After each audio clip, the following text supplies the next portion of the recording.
All right.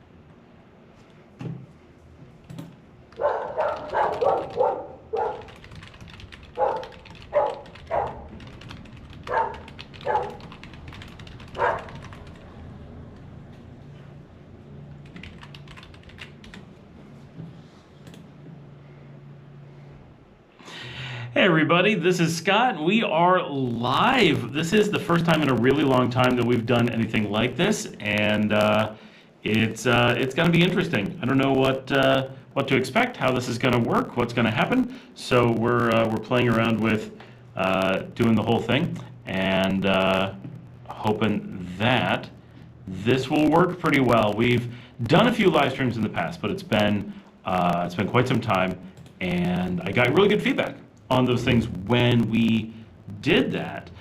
But it's been quite some time, and yeah, it would be cool to have this as like part of our portfolio, right? As one of the things that we can do. Oh, we're having definite problems with the camera. I have no idea what's happened here. Look at that. I saw that happening on the monitor, and I thought it was the monitor, but it is actually the camera. We're gonna try.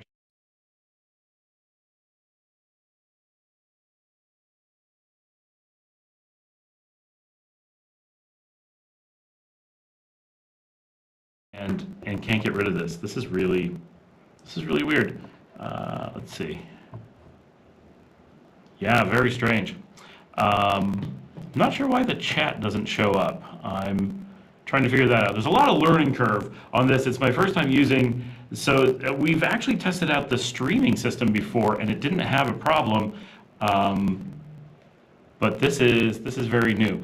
I'm going to very quickly shut off the camera and bring it back, I hope, and see if we can get this working again.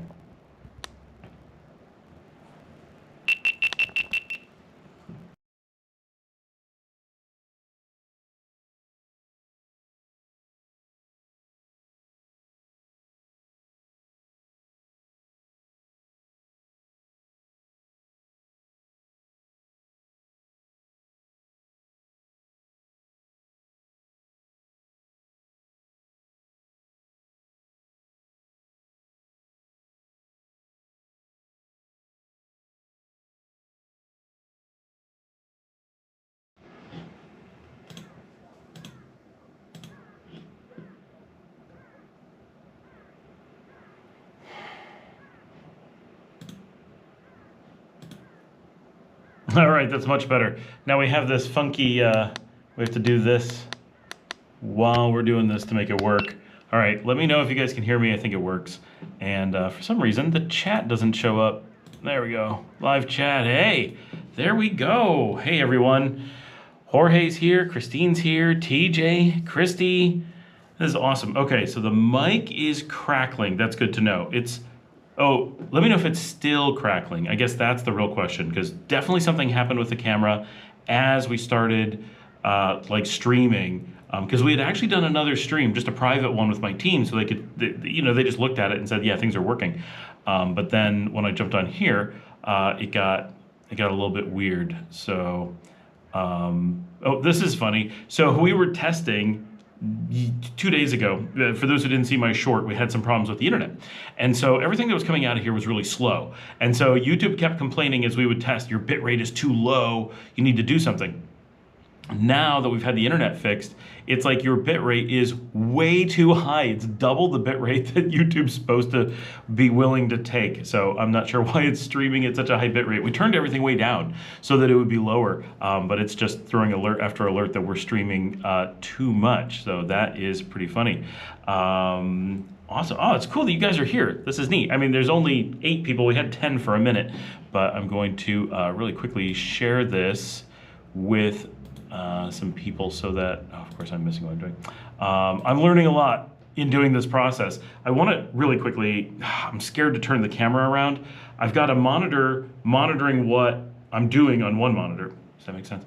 And then I've got chat on another, and I've got the BlackMagic broadcast board over here. And I want to show it to you guys, but I think I'm gonna have to take a picture of it and put it up on the show, because like if I move the camera, I'm worried the cables are precarious, because HDMI, if you wiggle it, everything goes out. That might be what happened earlier. So yeah, this looks, Solo says this looks like an RV. It does look like an RV. So slat windows, I gotta obviously do a lot with this space. We just moved the office around. I used to have, that was what was behind me. So you would see that stuff when I was sitting at the desk. And I moved the desk and the doors in front of me. Now it's much easier for me to put up lights. I've not like set them up yet. This is literally just a light sitting over top of my, my monitors.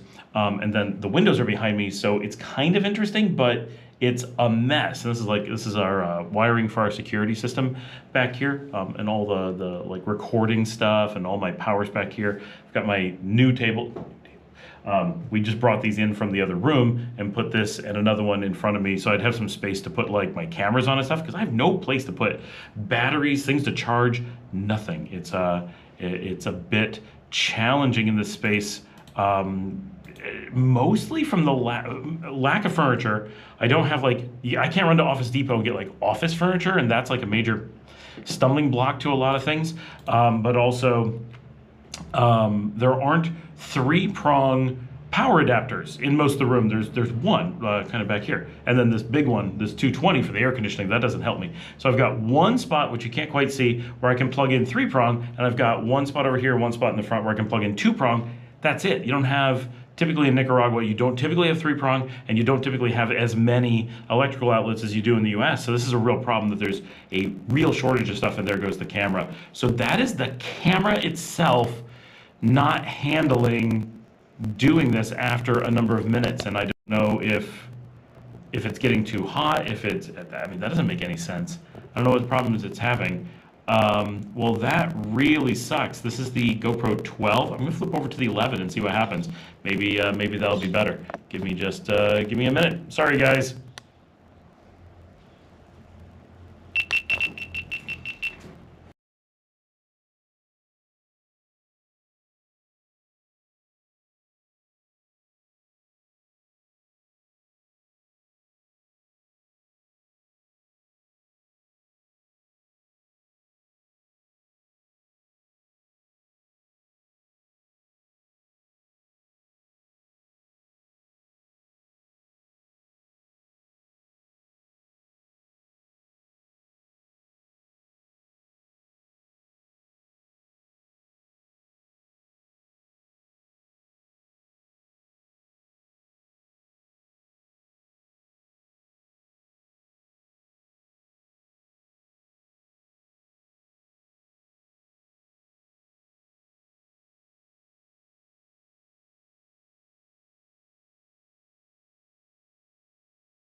All right, hopefully you can hear me now. I had to switch the audio over to the other camera.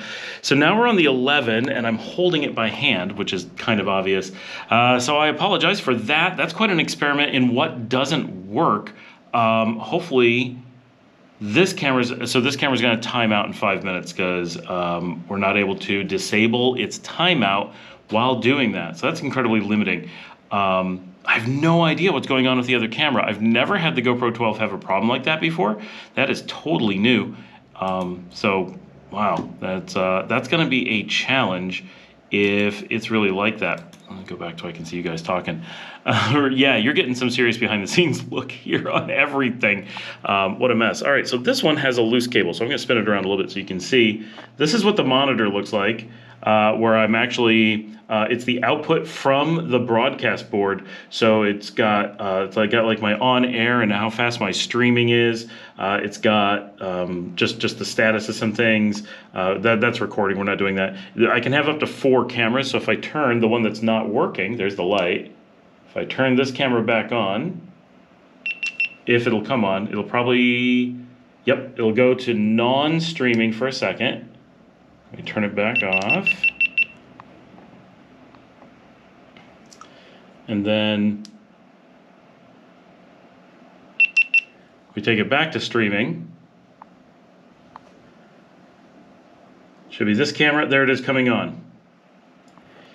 So this will actually be cool for a second when we do this, because it will work for a minute, for sure. And then I'm gonna show you the board since you're here. Since you guys are here, this is the board. So this is, I can select different cameras from there. I can do cuts between them and stuff. So it's pretty interesting how that works.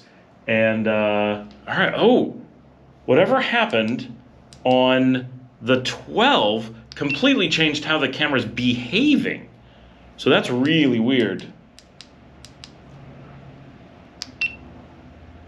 All right, so this is, so you are on the 11, and then the 12 is at a different angle. So check this out. 12, there's the 11. 12, there's the 11, and then I can do really silly things like this. It's kind of cool, right? And for those of you who are listening, I think the audio should work straight through all that and not go on and off. Okay, so Project Resistance Tranquilo says, what software are you using? I assume you mean what software I'm using for the streaming. I am on YouTube's streaming app, I guess. It's a web page. You go to the studio, the YouTube studio, and you go to start a live stream, and I'm using that console, and then you take the key from that and you put it into the BlackMagic. Now, the BlackMagic does not require software, but it does require software to put in the key, but only for that, in theory. So that software is just called BlackMagic. Oh, camera 1 already failed. Here, we're gonna show it.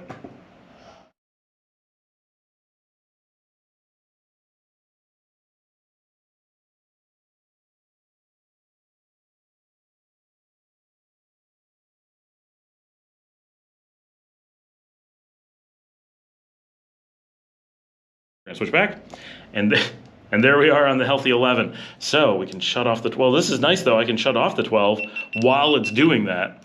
And you guys can stay with me because of the 11. So yeah, learning curve for sure. But yeah, so this is a BlackMagic ATEM, it's a broadcast board. So this is actually hardware meant for doing this. And I have it because I want to be able to take like a really long Ethernet cable and take this unit. Then I can take it anywhere. I can take it out in the yard or something, set up in any environment that we want, and hook up to 4 cameras to it. And someone can sit in my office, for example, and sit at the computer and start the stream, do chats on the stream, stuff like that. So they can manage it remotely. And then I can have up to 4 cameras that I'm doing or someone's doing for like this or for interviews or something like that, and have it set up kind of neat that way. And it can do mobile stuff. So in theory, we can take this and do mobile shows. And some of you know that I like doing the Nicaragua stuff, which is often live shows. And with that, we're normally doing recorded shows.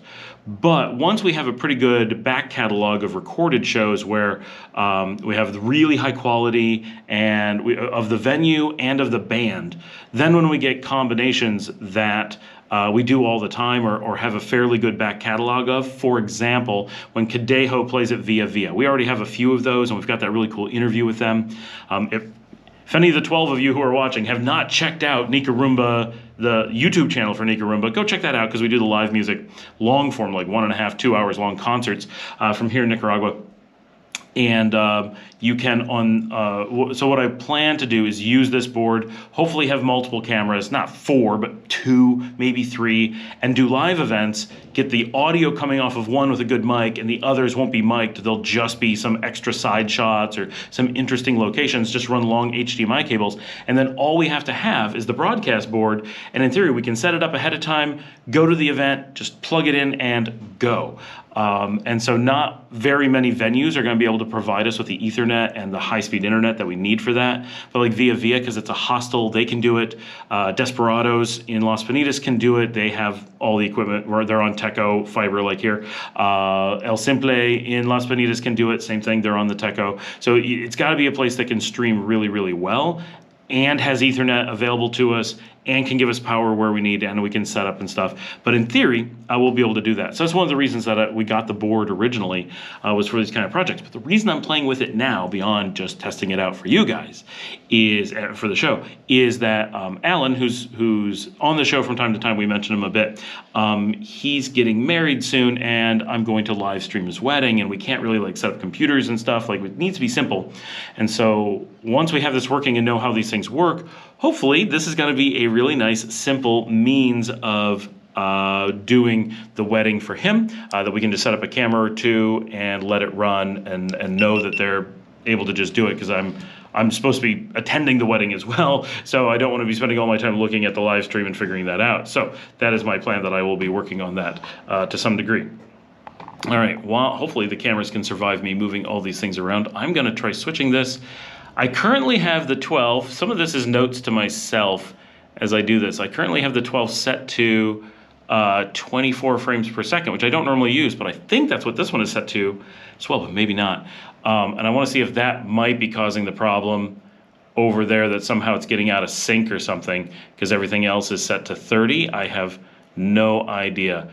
So that is my best working theory on the 12, if it's a setting versus if it's actually something wrong with the camera, that hopefully maybe firmware or something will fix. That always worries me. But the new camera, Paul is going to the airport tonight, and he is going to be bringing back from the US in 2 days my new camera gear that is specifically for this kind of stuff. So in theory, we're going to be able to set up a much nicer camera, hopefully more lights. We're getting curtains for back here. I want to decorate this so that this is actually like a really nice, attractive space for doing live streams. And then we'll have multiple tripods set up with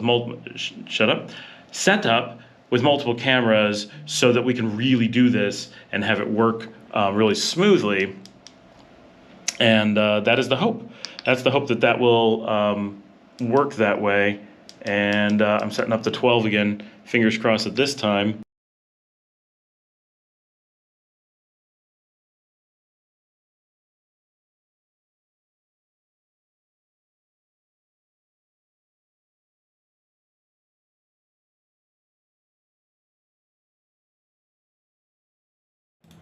All right, there we are. I am back. We are on the 12. We will see how that lasts. So the 11 just timed out because of the battery problem. So that's not a battery problem. I'm sorry, an auto shutoff problem. That's a power saver feature, and you have to adjust that when you're not using it in this way. Not a big deal. It just takes some planning. Again, learning curve, as Christy said. There is a large learning curve on all of this. If any of you have done live streaming before, it's an awfully difficult thing to figure out, especially when your cameras, when you hook them to HDMI, they turn off the display, so I can't see anything. I can't make adjustments of anything. It's incredibly hard. So I have to have a monitor hooked up. That's the other thing. I need to get a dedicated streaming monitor. It can be really small, but that'll make my life a lot easier. And of course, the battery on the 11 is super low as well. Always something. All right, we're gonna try to find this setting, general. Auto power off, 5 minutes. Let's make that 30. Should be good. Nice. And all right. So you guys, we got a whole bunch of you here on the stream. Let's get some questions in the chat. Like this is the only thing I see is you guys in the chat. So if you guys want to ask questions, say hi, something, let's get a conversation going. But I'm really excited that you guys are here. I didn't know if anyone was going to jump on. It has been honestly more than a year since we did a live stream, and the channel was so much smaller when we did a live stream last time. Oh, good news from the 11, it just kicks on. Like, you just plug it in and it just goes straight to HDMI. The 12 wasn't doing that. So that's a really good sign. And now we're getting dual audio. I'm gonna cut that out so we're only getting the one. All right. And all right, the 11, fingers crossed. Nice.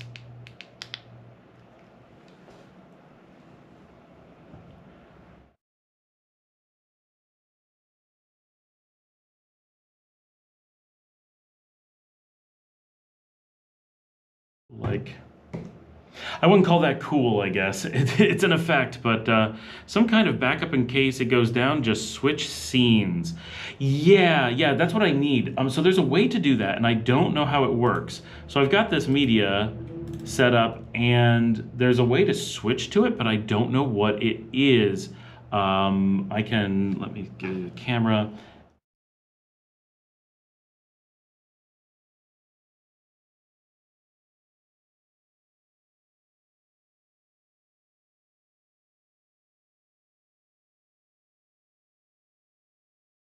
So I don't know what to do to make that actually useful, but that in theory is there. So I can put something in that says, we're having technical difficulties, and flip over to it, but I have to find the actual tool that lets me make that happen. And it's, at some point I saw it, and now I'm completely like, I can't find it at all. This is actually really funny. I don't know what happens if I do this. I can do color adjustments, I think, on the fly.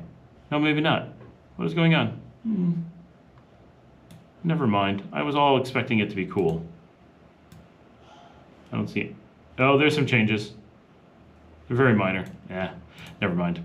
Getting distracted. But yeah. No, Solo, you're right. That's a really good idea. I should have one that's completely prepped and ready to go, and then I can just press it when the time comes, and.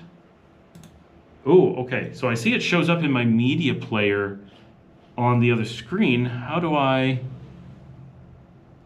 choose a media player? Oh, wait, we're gonna try something really weird. What does this do? Nothing. Wait, there we go. That's not useful. I thought I came up with something cool, but I don't know what it is. Nope, no idea. It's surprisingly hard to use this system, partially because it's very complex. It's meant for live studio work, and so it's meant to be for like trained professionals, which is great and all. Okay, I saw a flicker on the camera there for a second. I didn't like that, but it's holding up now. Maybe the 24 frames per second was a problem. Those of you who watch my show know my disdain for 24 frames per second. The reason that I was doing that for the live stream is that it's a 1/5, it's a 20% reduction in the number of frames that the camera has to send. And so the camera obviously is fine. It can send 4K 60, it doesn't matter. But the broadcast board will only do 1080. And YouTube wants a slower bit rate. So my hope was that by reducing everything as much as possible, I get pretty good images on a usable bit rate that would work okay. But because it's currently at 12.2 and they want like 6.7. But for some reason it didn't like that. So, but 30 looks much better. 30 gives you smooth movement. 24 gives you jerky movement like movies. And they say it's cinematic, but only where cinematic means not very good, right? Like it's a weird, I don't like it. I hate it. And some people can't see it, or they just see it as like this, they kind of sense it, but they don't know what it is. But some people like me see it, and you actually see it being like, and it's awkward and weird, and it kind of gives you motion sickness a little bit. It's not that bad, but it gives you that little bit of feel of motion sickness. Nope, that wasn't it. It's back.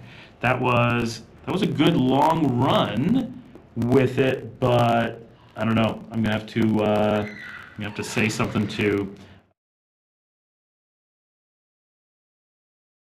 going on. How does it sound when I switch between the cameras, by the way? Does it like do something noticeable, or is it just works? When I'm on the 11, I have no audio. Wait, is there no audio now? Or is there only no audio when I'm switching back and forth? Requirements for YouTube Studio is very, very low. Like basically anyone can use YouTube Studio. It's just, I'm just in Firefox. And, but you have to have a YouTube account, obviously. And you have to, you have to be above like 500 subscribers or something like that.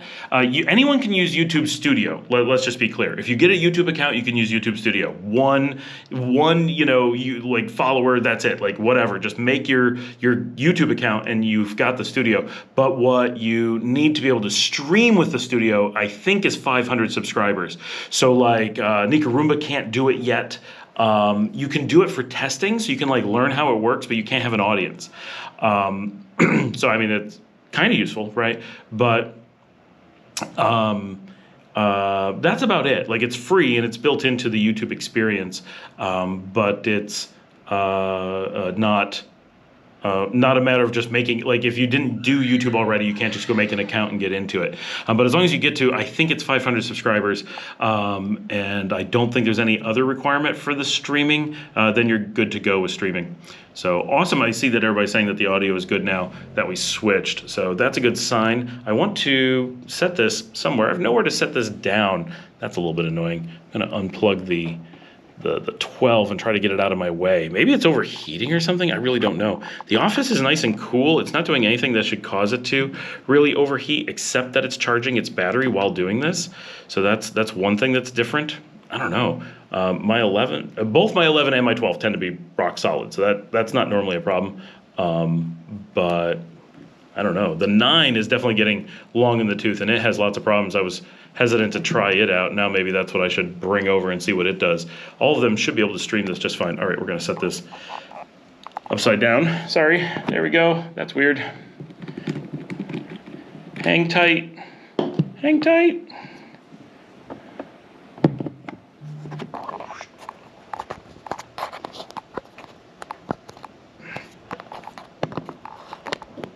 There we go.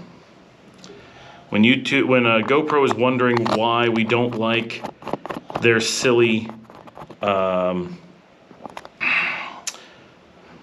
bolting system and we want quick releases, this stuff is why. I should be able to just flip cameras in a second and I can't for mounting. You have to have everything pre-mounted and all. It's just unnecessarily complicated for no particular reason. So we're down to just one camera now, but this one is working solidly. So that's really good to know that the 11 is working really well. And I'm happy with the overall system. I gotta figure out that media though. That will help immensely. Let's see. So what do you guys have going on today? What's everyone's plans? It is Thursday, so tomorrow's not the weekend, but we're heading there. What are you guys doing for the weekend? I'm gonna be here. I'm heading to the airport tonight. Sua, the restaurant here in Leon, has salmon pasta, just got added to their menu, and I'm kind of addicted to salmon, and so are my kids, so we're planning on heading in there to try it out this weekend. Hopefully that will be delicious. We wanna, that was good. Hold on, I'm gonna tell a few more people to check this out.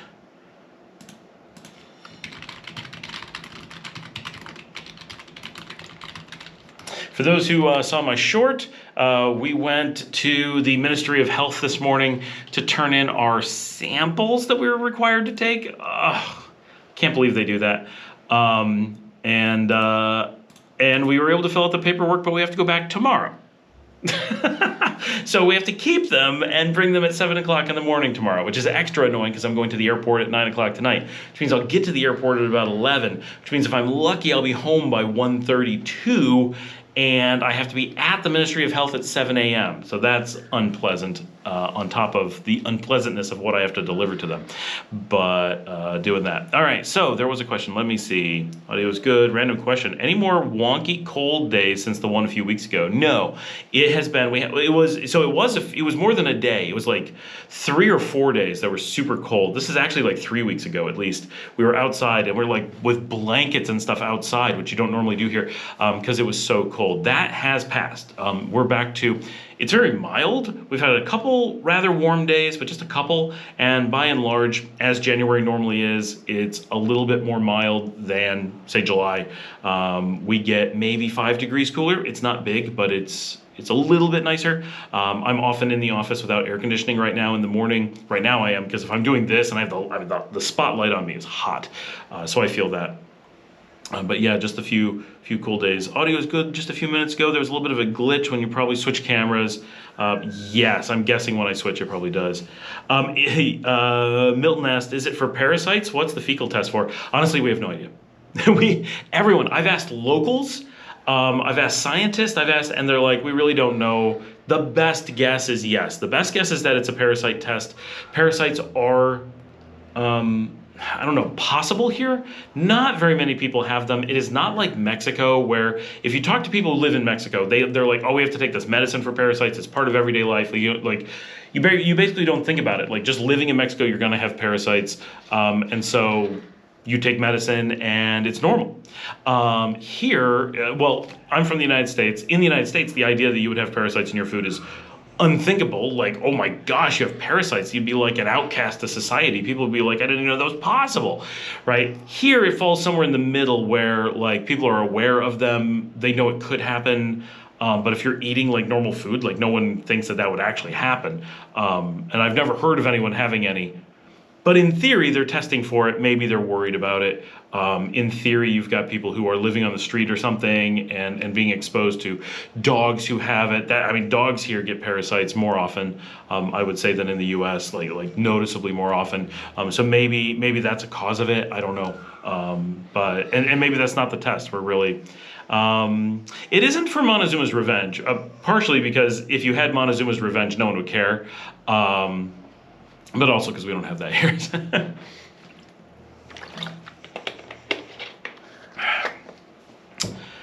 Let's see, what else is going on? I didn't really have a topic when I was doing the live stream. I'm just starting this and seeing what happens. So I'm kind of rambling on, but I really would like to get this to be like a regular thing that we do, maybe even like weekly, where we have it scheduled and people can plan around it, and we do it like, I don't know, you guys tell me when is a good time. I don't know if like 9 o'clock in the morning or something is good, or if later at night is good, because it's different, because we put out the show comes out at 7 o'clock Central every morning. But especially once I have this set up with, part of the thing that's making this difficult with the cameras is I need to have power supply to all the cameras while doing the show. I need to have HDMI cables like run places, and I need to have the cameras all mounted. Right now it's everything's very precarious, and if you've ever worked with HDMI cables with like multiple ones, they're very stiff and rigid. And it's very hard to move everything around, and I don't have a monitor for them, so I have to unplug one of my computer monitors, but like it's super awkward because we're just testing. But if we're gonna get this actually set up, I want a camera that's right in front between my monitors so I can look straight at it, and then maybe have ones on the side. I don't need 3 cameras, but having 2 or 3 cameras that are set up on tripods with space, have the broadcast board in the middle where it makes sense. Actually, I could probably do that now that I say it. But all that stuff, have it all like really smooth and well laid out, and then I can zip tie all the cables where they're supposed to go, so they're not pulling on anything. I have a dedicated monitor, because right now like my keyboard's on the monitor, but you can't type to it. It doesn't go there. It goes to my computer. It's all very awkward. We'll get that. Christy asked, is everyone feeling better? Yes, basically everyone's better. Liesel still has a little bit of a cough. Luciana's fine. Dominica, my wife, is fine. I'm fine. Every so often we're like, that's about it. All right, Project Resistance Tranquilo. I'm flying into Nicaragua in a couple of days. Any suggestions for my first time in that beautiful country? So you're flying into Managua, obviously. How long are you going to be here? While I'm talking, start filling in some questions for me. But like, what is it you're interested in? What's bringing you here? How long are you going to be here? Who are you coming with? What do you like to do? What have you done previously? Where have you traveled? That kind of stuff. But things that you definitely want to do in Nicaragua, like obviously, unless you're going to be here a while or you're kind of a glutton for punishment, don't really put Managua on the map, which is funny because like tons of people are like, there's no way I'm going to Managua, and it's like, no, you shouldn't avoid it that much. But then half of the people are like, I'm just going to Managua, and we're like, okay, just because you shouldn't avoid it doesn't mean it's a tourist destination. Before we get to it, Solo just said Nicaragua requires a negative fecal test for cholera or typhoid, right? For residency? I mean, maybe they're going to test that. I've never heard of that. I'll just say I've never heard of them testing for that. It doesn't mean that they don't. I don't hang out in medical circles. You know what? There's so many questions on this. I have some doctor friends. I will ask. I definitely have some resources that will know. I just wasn't gonna bug them because like whatever. But yeah, I'll find out. So back to residence tranquilo. So Managua, unless you have time, don't make a point of going to it, but don't avoid it. It's not scary, it's not bad, but you're going to find it to be a very boring city, and as a tourist, it's very lackluster. That's all. It does have great food, nice people, it's relatively safe. There's a few cool things. The waterfront's neat. Parque Salvador Allende is cool. There's some museums, there's some shopping, but overall, it's not the prettiest city, and it's very difficult to navigate as a newbie. No reason to do so. Granada, even though it's not my favorite, absolutely, it's your tourist destination. It's where you're best serviced to be introduced to the country. Easiest to get hotels, easiest to find things to do, easiest to find food. You've got Calasan's, the huge walkway. They're just loaded with restaurants and bars and stuff. It's very easy to just go for lunch or dinner, just wander and be super safe because it's a tourist area. The main plaza, which connects to that, has the cathedral, nice hotels, beautiful park, walk around that area. Even fast food is there. You've got museums in town, not a ton, but a few, including which is a chain, but the Chocolate Museum, the Choclo Museo. But it's fun. You can make your own chocolate, and that's a thing we do here, so that's important. Definitely do the horse-drawn carriage ride. They give you a historic tour of the city. Find one that speaks English. They do exist. Unless you speak Spanish, then do a Spanish one. They'll be better. Shopping, restaurants. You can explore all of the downtown tourist area in Granada. You don't need a lot of time to do it, but it's cool. Take a boat ride in the lake to see the 365 islets. That is pretty cool. If you like exercise, there is a volcano to climb in Granada that goes up into a cloud forest, and it's like a jungle adventure kind of thing. So check that out. Other things to do in Granada, let's see. If it rains enough, which it probably has not, the ferry will run to Ometepe from there, but it's really long, but it's cool. Check out the waterfront. There's a nice park along there to walk. There is, obviously, Ometepe is unique as an island. You'll want to head down there, basically, for sure, if you have the time, if you're here for more than a few days, you want to go to Ometepe because nowhere else has a giant dual volcanic island with 50,000 people living on it in the middle of a lake. So unique, so Nicaragua. Take the ferry there from San Jorge, just outside Rivas. A lot of people are going to go to San Juan del Sur. It depends what you're looking for, but it is our big party town. It's our largest Pacific village. Loads of restaurants, high cost, not high, right, like Costa Rica. And there's a bit to do there, but it is, it's very not Nicaragua, right? Like it's like an enclave, and it's very touristy. And so if you want the view, you want the bahia, you want the restaurants, you want the enclave culture, you just want to see San Juan del Sur, you want the 7 days a week all night party scene, yes, you got to go there. It's really interesting and cool. Just be aware you're not experiencing Nicaragua, you're experiencing San Juan del Sur. Two different things. Oh, and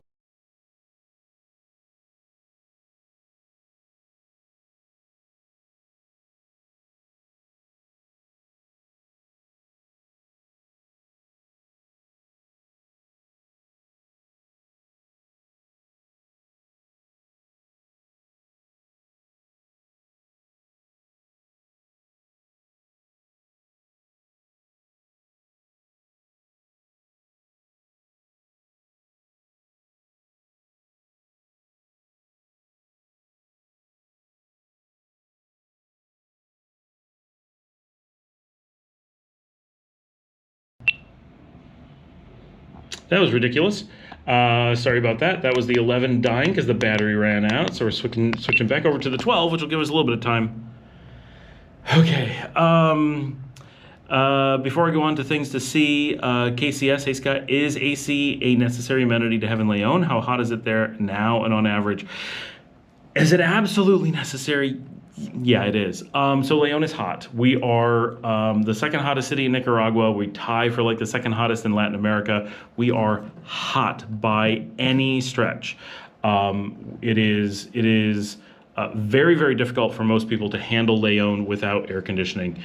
It's Patricia. It's about 85 to 95 almost every day of the year. And so if you think about how hot that is a very difficult temperature to handle nonstop. It's not 100% unbearable. There's certainly days that I go without using the air conditioning. I'm grabbing something to prop up this camera. But if you're gonna stay here for if you're gonna stay here for a really short term, you really want air conditioning because you won't have time to adjust to how hot it is. If you're gonna be here for a really long time, then you're gonna want air conditioning because you don't want to live your life never being able to do anything without feeling too warm. Now, as we live here, we use the air conditioning less and less. And we reduced our power draw, and we enjoy the outside weather more, and I'll often spend my mornings in the office without the air conditioning on and only turn it on in the afternoon. And if I'm not in the office, I don't worry about it at all. So that's fine. But if you're going to be here doing things all the time, and you want to be able to go out anytime, you want to be able to you're going to want air conditioning as an option at the very least. Tons and tons and tons of us only put it in bedrooms and or offices, right? I have to do it. My cameras and computer will overheat if I don't have air conditioning. So that's important. But, I found a random battery that has 54% left on it. We're gonna fire that up here, see what happens. But you don't need it in like your living room. Here we do it in all the bedrooms, the office, and the video game room.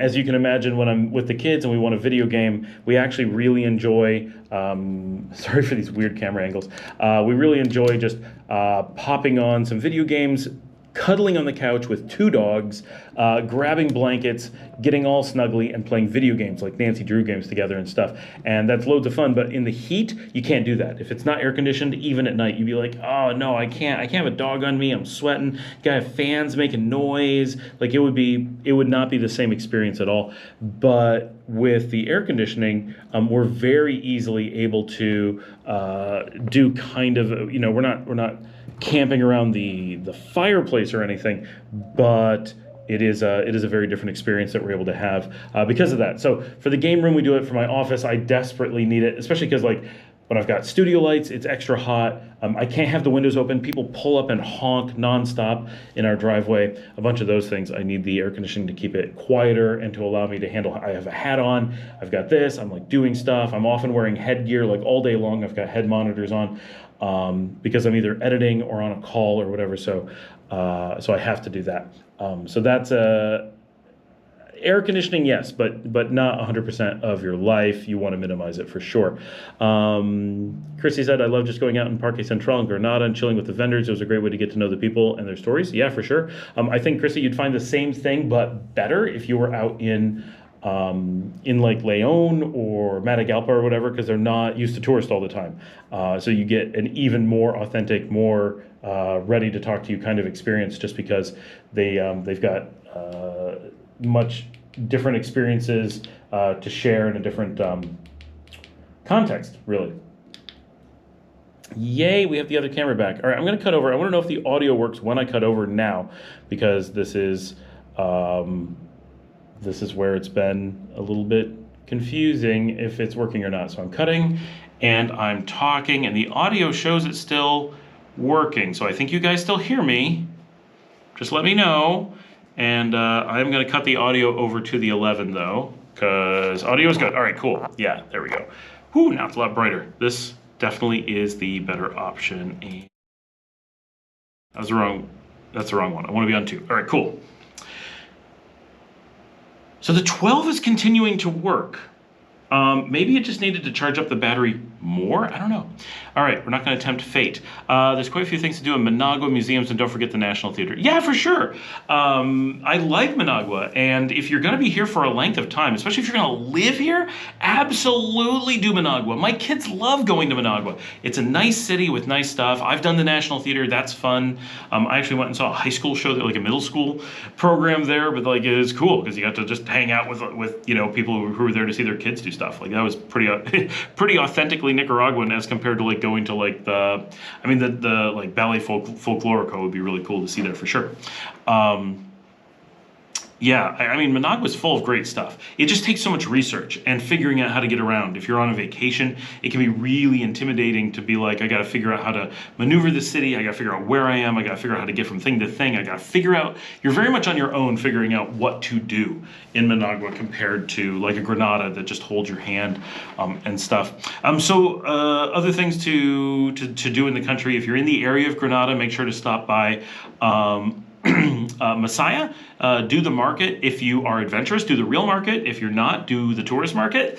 But it's famous for that. And if you really want to see something just neat and Nicaraguan, go to Nindiri, which is the northwest suburb of Messiah, and do the dinosaur park. That sounds like the funniest thing, and it kind of is. But they have this beautiful dinosaur park right in Nindiri, and it's free. Just stop in, spend 30 minutes, walk around the park. It's a beautiful park with dinosaurs. Like, it's so weird. Okay, Milton, you just said, have I ridden the bald bus? Bus Pelon. No, where is that? Wait. Is that the school bus with the top? I've never seen the name of it. We just call it the drunk bus. The bus with the top ripped off here in Leon? I've not, but I pass it all the time. Christine says you're curious about Matagalpa. Looks interesting, lush jungles. Yeah, Matagalpa is fantastic. Love that city. If I was on my own, that's where I would choose to live. My family prefers the beach area, and I like being able to go to the beach, but I prefer the mountains. Matagalpa is amazing, especially the Matagalpa-Jinotega Road. That area just outside the city is amazing, and it'll blow your mind. I think my take on it is that when you live here, Leon, most of these cities, except for the Messiah Road, which goes Managua, Messiah, Granada, that is the main drag that connects those 3 cities. Outside of that one stretch, one of the problems that we have in the country, one of the aspects of the country is when you leave Rivas, when you leave Leon, when you leave Chinandega, when you leave almost any city, the outskirts just kind of stop. There's always like little villages, there's like houses here and there, but it feels like you're in between cities. But when you go from Matagalpa to Jinotega, which is amazing because Jinotega is a pretty small city, that road feels very special. It's kind of remote in that you're winding through the mountains, but it's full of like really nice restaurants and interesting things, and like there's a lot of life going on this road that on a map feels like you should be in the middle of absolute nowhere, and yet you feel like you're kind of in a hub of activity when you're up there. Yeah, Matagalpa is my favorite, Martin. He mentioned Selva Negra. Yeah, if you're going to be up there and you're a tourist, definitely hit Selva Negra. That's like the Black Forest. That region is absolutely, that's one of the most, if not the most, vacationed place for the Nicaraguans themselves. Like, they're less likely to go to Granada. They're more likely to go to Selva Negra because it's such a big thing. Milton says, yes, that is the bus that I was thinking of. So yeah, I've seen it. It goes right past my house, but I've never gotten on it. Do I have a Drive Warp video to Matagalpa? I absolutely do. If you go check out Drive Warp, it's on there. Maybe I can find it while we're talking and pop it onto the stream. This is where I need somebody on like managing the show while I'm talking, because they can go look these things up and bring them to you while I'm doing this without me having to obviously go to a keyboard and try to type while doing all of this. And I gotta spell it right, which is really hard to do while doing this. So I can't see you guys talking while I do this, but I will have this very quickly because I know how to find my own stuff in theory. Leon to Matagalpa in 4K. Yeah, I've got it. I will pop that into our chat. Yeah, Hinotega is awesome. I really like Hinotega. Hinotega, I feel like it's such a good place to live. But if I lived there, I think I'd be a little bit sad that I wasn't in. Oh, good. Thanks, Alan. I was worried about that. Good to know that that's an option. So backup plan right now, I think this is going to work, but we've got options. For those who are wondering, Alan, who is getting married that we're testing the live stream for, just popped on. That's him. Everyone say hi. I want to make sure I didn't miss any comments. Don't forget National Theater. Absolutely. Lush Jungles, ridden the bus. Oh, yeah. Residence Tranquilo says, for transportation, should I rent a car or Uber it? Honestly, neither. Some people have different opinions on this. I mean, everyone has the same opinion on Uber, which is we would love to have it and it doesn't exist here. So no option. What there are is taxis and private drivers. If you're going to be here for any amount of time. Oh, Mui, that's awesome, Sony Kid. I've never actually been to Mui, but I'm told it's really nice. I gotta get up there. On where to buy a car. Casa Pellis, obviously. And today's episode is brought to you by, no, that would be awesome. Casa Pellis should be sponsoring this show. That would be fantastic. My kids are asking what I'm doing. I'm on a live stream. Feel free to come get on camera if you want. They will never, ever do that. They hate being on camera. Live would be so much worse. Okay, no, used cars. You know, honestly, I don't know a good place to get used cars. I don't know a good way to do that. You have to know somebody, go to a mechanic. So if you live here, if you're from here, you probably know a mechanic that you trust to some degree. If not, it is tough. We bought a used car from someone we know. The thing's in terrible shape. It was probably a bad plan. Christine has to run into a meeting. Yeah, we'll definitely do this again. I really like this. This is fun. I want to schedule it in the future so that people can plan around it instead of just seeing the announcement come up. Because how hard is it for people to see the announcement? Yeah, my daughter says no. It's very hard to catch that. Any plans for Bluefields and Corn Island for me? Yes, it's on my list. I just don't know when I can make it out there. I really want to film out there. That would be fantastic. It would be such good content for the show, so different than what we do. But I've got to have the car free for a while to go to Bluefields, and I really don't want to take the boat from Bluefields to Corn Islands. It's just really far. My wife cannot do that boat, so we want to fly out at some point, but we're always having to travel somewhere like Mexico coming up in March, and so we just can't do the thing of going to Bluefields. So I just want to point.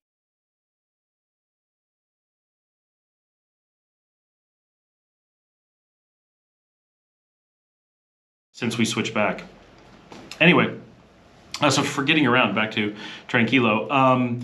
So there is no Uber, that's not an option. You do have taxis and you can take them more or less anywhere. That's an option. You can rent a car, and that's fine. A lot of people have mentioned that if you rent a car, things you have to be aware of. So I've mentioned a number of times, you gotta know where you're going, you gotta be spending your time driving, you gotta pay for a car, you gotta pay for insurance, you have a whole bunch of things that aren't great. And so you have this relatively high cost, and you've got to do the driving, but obviously you have control of your own car. The one big warning that people have beyond the obvious, it's really obvious, you've got to deal with gas stations, you've got to deal with traffic, you've got to deal with navigation. That's fine, that's what happens when you drive in a new place. But one of the big fears here is that it is relatively standard. It's not guaranteed. Some people say it's guaranteed. It's not. But there's a relatively high chance. If you were to be involved, not at fault, involved, in a car accident where another party suffered grievous damage, right? That could be a death, that could be major medical hospitalization, a child is hurt, things like that. If that were to happen, not a fender bender, not damage to property, not you took out someone's tree or you took out a sign, that stuff you get in trouble, but it's not a big deal. If you were to actually hurt someone, not your fault, we're not saying it's your fault, we're just saying that you were involved, then it is relatively standard, and drivers have to expect this, that you will go to jail while they determine who is at fault.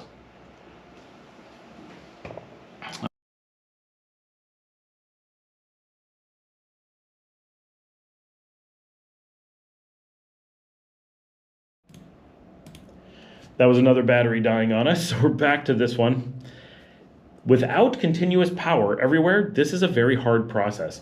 So you go to jail and you wait for determination to be made by the police. Typically, this is like 3 to 4 days, which if you live here and it's part of life and it's of all the people I know of one person this has happened to, and they were literally drunk and killed a guy. So they were going to jail either way, right? They weren't in jail to find out what was going on. They were in jail to find out how long they were going to prison.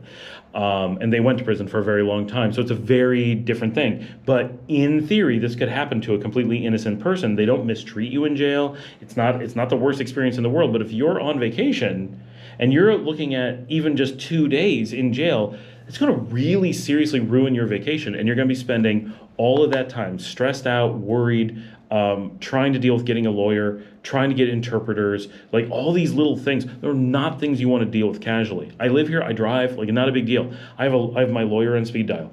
I speak decent Spanish. I have access to resources in the police who would communicate for me. Like I have a lot of things. I would still go to jail, right? But I wouldn't be terrified about it. I know that people will handle all my life stuff while I'm gone. I'm not ruining my vacation.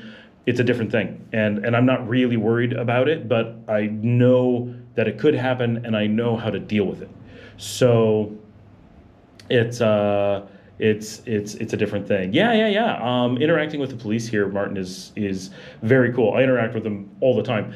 And it's funny, we were coming down somewhere recently and they pulled us over because we'd been driving down a street and someone acted like they were going back out into the road and didn't. So we swerved pretty heavily because we didn't want to clip them. And the cops only saw us swerve, and so they waved us over because we were coming past a checkpoint. And we roll down the window and just wave to them, and they look over and see us and like, oh, never mind. It's very funny. Oh, Martin, you're coming back in March. Awesome. You're welcome. Thanks for watching the show. My pleasure.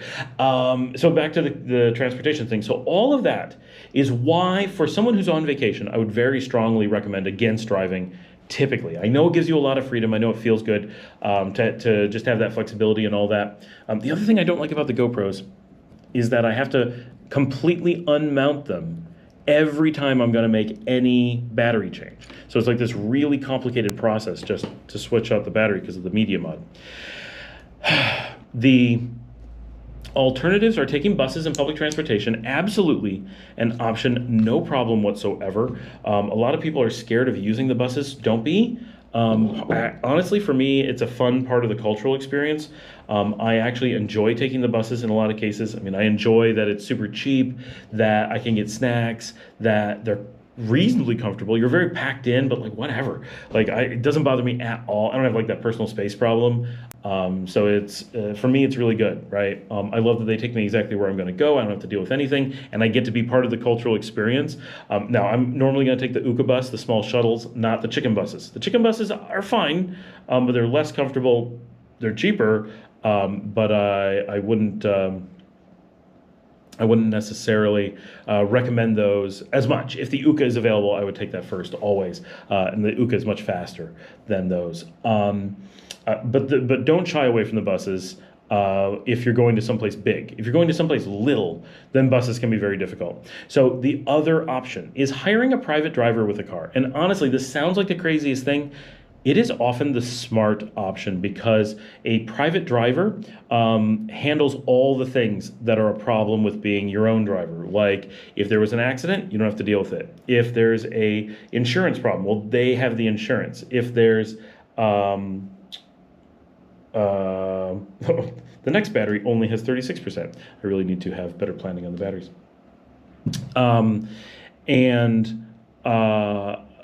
They have they know they have their licensing. They have all their paperwork in order. They know exactly what to say to the police. They know all of that stuff is very easy for them because they do it every day. And honestly, the cost of a driver with their own car often comes in really close to the cost of renting your own car. And if you think about it from the perspective of a rental company typically has to have a really well-maintained, very new car, very clean, and they don't know anything about you and they risk a lot with you borrowing the car. and the insurance company knows nothing about you or them and takes a risk with everyone with borrowing the car. There's a whole bunch of unknowns. So everyone has to cover a bunch of expenses with the unknowns. Plus, you have an expectation of a much newer, much nicer car. And if you go with a driver who comes with a car, you tend to be like, well, this is a well-used car. It's not going to be within the last 2 years. It's going to be within the last 10 years. And the insurance company knows the driver, and the driver knows the car, and the person who's driving owns the car, and they're going to take care of it. And if they don't, it's their own fault. And the driver knows the roads and knows the cops and knows the processes and knows how to navigate and all those things. And so if you actually think about how it works, there really is a reasonable possibility for a driver to be as cheap or cheaper than renting a car. And then you don't have to worry about driving, you don't have to worry about navigating, you get to spend your time looking out the windows. And the place where it ends up being more expensive is not in paying for the driver of the car. It's that, yeah, you should probably provide them with meals and a place to stay. But those things tend to be pretty cheap in Nicaragua. So you're maybe buying a roasted chicken dinner. It might be, Ono says, sorry, I don't know how to pronounce your name. I think Ono. Hire a local driver at a reputable hotel. For sure, that should probably work. Those will probably be more expensive than if you make connections and know somebody. But yeah, your hotel, any major hotel should be able to hook you up with a driver pretty easily. Certainly out here, we know people who would do that happily. And yeah, it's going to be more than $100 a day, but so's a rental, right? And it's amazing. Hey, Javier. It's really amazing just how flexible and cheap having a private driver can be. And you put them up in a hotel, they don't need a fancy room, right? They're going to be happy having something at the same place that you're staying. Don't need fancy food, but grilled chicken dinner or steak on the street or wherever you're going, like whatever. Add in those things, and for them it's a solid day of work. It's a whole day where they don't have to hustle and hope to get another ride. They know they've got you for the whole day. They're getting food on top of it, like they're getting an adventure, something different. For most drivers, it's a huge win, and for you, it can mean the most casual, fun, flexible vacation you could possibly imagine. And you basically have a built-in tour guide. Now, they may not speak English, you may not speak Spanish, they may not know the country that well. They're not a tour guide, but their ability to help should you not be able to find a restaurant, not be able to find a hotel, not know where to go, have bad information on directions, have a sudden change of inclement weather, things like that. A driver is going to be able to adapt really fast for you. They're going to be able to tell you, this road, this part of town, the car won't make it. Like I've been driving in Didiamba, which should be this really simple middle of the country city. You take the wrong turn and your car doesn't fit down a road that goes down at a 15% grade on cobblestones. And you're like, what is happening? But someone who knows Didiamba, it's gonna be like, I'm not turning down those roads. I know where it leads to. So that kind of stuff can go a really long way. So I am a big proponent of private drivers for getting around if you want the flexibility and if you want to be cheap, which is completely reasonable. Buses and stuff. That's when I first moved here. We used private drivers all the time. We're pretty good at getting around on buses now, so we do that. I've gone everywhere, right, on bus. I drive a lot now because we do have a car, and I like to record drive warp when we go places. Because I'm bringing camera gear all the time, I tend to use the car, but those are really the big factors pushing me to car, not the cost or convenience of it in most cases. So, yeah. Oh, and there goes the camera again. So we made it a lot longer this time before it did that, and I just don't know what's causing that, but we haven't seen it on the 11 yet. Let's see if we can get the 11 mounted before this one totally dies. We've only got 36% battery, but this is kind of handy. I'm running down all the batteries, so I'll have a big battery charging day. That's not a negative, I guess. I got to do that from time to time just for general battery health, and I have so many batteries that I've got to maintain that, man, these HDMI cables are impossible to move around. You can see me getting the camera there ready. We'll get it turned on. And yeah, what other questions you guys have? Oh, while I'm getting this set up, other things to see in the country. Somoto Canyon up north, that's pretty cool. Esteli is really good for like cigars and chocolate. coffee production, that kind of stuff.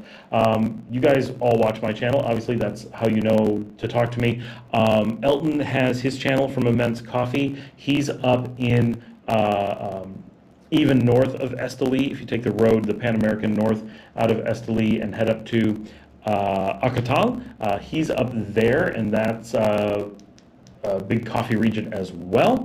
So that's an area a lot of people like. Here we go. We're nearly back. Nice. This is not terrible how it works. Let's see. Let's cut over the audio first. Oh, nice. Oh, I really don't like that transition effect. Hold on. This is what it should. Better.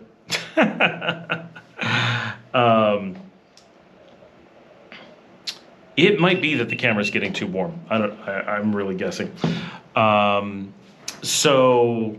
Obviously over here in Leon, we're one of the great places to come for the beaches. We're really nice for the cathedral. We've got some interesting culture and stuff over here. We're not honestly a fantastic tourist destination, but it is. Oh wait, I think I figured this out. Okay, so that's on preview. You're not seeing it. How do I switch to this? Do I? Nope. That was a fail. But all right, I'm testing a theory to see if I can figure this out. I'm one step closer to being able to put up images. Oh my gosh, my brain completely derailed because I got distracted by something. This is what's so hard when I'm doing the show. People walk in and talk to me, and then I get distracted. And the average show, I get interrupted like 3 times. 3 times someone comes in and talks to me during the thing, and I have to stop the camera, trim things, but I have to do it all from memory. What sentence was I in the middle of, and try to get it. It is hard, and I'm older, like it's gone. I have no idea what I was talking about. Leon's nice for the culture and the food. It's a cool city, but it's not very touristy. So I do recommend seeing Leon. We are the second city of the country. We do have some cool museums, several. We have the most important art museum in Central America. Definitely come see that if you're going to be in the region. Ruben Dario stuff. A lot of nice city walks. It's a nice region. Do the Dark History tour up at the old Citadel. That is really cool. That's an all-night experience. Like you go up before the sun goes down. You get to see the sun go down from the mountain. You see the city from up in the sky. You do like all this stuff, and then you go through the old Citadel, which was turned into a torture and prison thing during the U.S. occupation, and some of the old like Sandino history happened there. You go through all of that, and then you get to do a rum tasting in the city, which is very cool. So it's you can hear my phone ringing in the background. I gotta let people know not to call me if I can find them. It's hard to use my. Oh, I have to check my messages. It looks like very likely I have to cut this where we are. Well, I gotta find out why people are calling.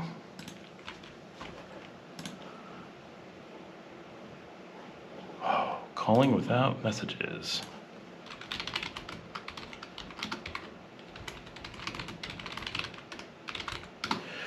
For any of you who know me, always text, don't call, because my ability to pick up a phone is almost never. But I'm watching text no matter what I'm doing, essentially all the time.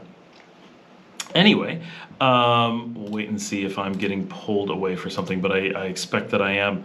Yes, technical difficulties are certainly a part of life. Hopefully new cameras in a couple days, it's going to make some technical stuff a little bit easier. Chinandega, interesting. So Chrissy just said she'd like to come and spend some time in Chinandega. Chinandega is a nice city just north of here, about 45 minutes away. It is the richest city in the country, so you get a very different experience up there. It's a bit more modern than down here. Oh, okay, I'm not being pulled away. And It's one of the things I like about Chinandega is because it's much more modern. You have a completely different feel from down here. We're very colonial here in Leon, and they're very modern. It's like the two biggest, farthest apart, the most disparity between styles of cities is between those two. So I recommend checking both out. There's some cool museums up there, not nearly as many as down here. There's no tourist up there. Not a lot of shopping, but like they have like nice restaurants and hotels. So it's neat to like experience a completely different Nicaragua. I really like the Plaza Farellones, which is really easy. As you come in from Leon into Chinandega, there's a circle right at the beginning, and there's McDonald's on the circle. So if you're wondering if you're at the circle, it has a McDonald's on it. The first right, which takes you kind of northeast, mostly north, out of the circle, goes just a little ways. There's a new seafood place there. Have not tried it yet. I'm told it's good. Someone on the channel told me it was good. But I know the place, and I watch them on Instagram. And go just a little bit farther up, and there's the Plaza Farellones, which is with the Hotel Farellones, which is a fancy hotel, which is supposed to also have car rentals. It's right after the Hotel Los Portales, which I like to use up there. It's really nice. And the Plaza Farellones has a number of restaurants, including Dragonfly, which is one of my favorite restaurants in the country. Really, really good. Looking forward to visiting the volcanoes in Corn Island. Ponaloya and Las Penitas were incredible. Yeah, the volcanoes are really cool. We have so many cool volcanoes. Got to do that. Yeah, and I want to get to the Corn Islands. I hear it's cool. Residence Tranquilo. Found a couple of fincas with good prices in San Raquel de Sur. Would you recommend that part of Nicaragua to buy land? Most of Nicaragua is fine to buy land. It all depends what you're looking for, right? Are you looking for a farm? Are you looking to put in a house? Is that San Raquel or is that San Rafael? I'm going to guess you were off by one letter on the keyboard. If it's San Rafael, that should be the, not that far from the sea. Hold on, making sure I'm talking about the same town. Yeah, west of Jinotepe. As long as it's San Rafael del Sur, yeah, it's a nice area for sure. Things that are nice about it, it's cheaper because you're inland a little bit, but you are close to the ocean. So it's very easy to get out to the beaches and such from there. And it's very easy to get into the city. So Diriamba is fantastic, Jinotepe fantastic, that region. Some of my favorite in the country. You connect out of El Crucero, which I love that region. And you're not that far from Nicaragua 10. So you have alternative routes to go north. So you actually connect to Leon much more easily than a lot of stuff in the region. So that's nice. But you've got the beaches of Pochumil and Masachapa right there, which, for those who know the story of the first hotel that we bought that we ended up not actually sticking with, that was in Pochumil. So we were very seriously looking at that region as well. So, I mean, it all depends on the price. It depends what you're looking for, those kinds of things. But it is a very nice area overall. You could, you're out there a bit and you're getting away from expats, which could be a great thing, right? Like that may not at all be a bad thing. That could be a really good reason to want to be out there. Just be aware that it's an area that has a tendency towards feeling a bit more remote from a tourist or from an expat perspective, even though it's relatively close to Managua. But if you want to live like a Nicaraguan who would have a finca or a quinta out there, then it could be an absolutely wonderful area. Like, yeah, that's a great choice for the right person. All right, guys, I know that we've been on for, I saw it just a little bit, about an hour and a quarter, which is really cool. And I know this battery's gonna run down. I don't wanna keep switching cameras and trying to push everything to their limits. I wanna get some of this stuff charged, and people are waiting for me, and I have no pending questions. So I'm gonna wrap it up here if you guys don't have anything else, but this has been awesome. Thank you so much for joining me. And we lost the camera.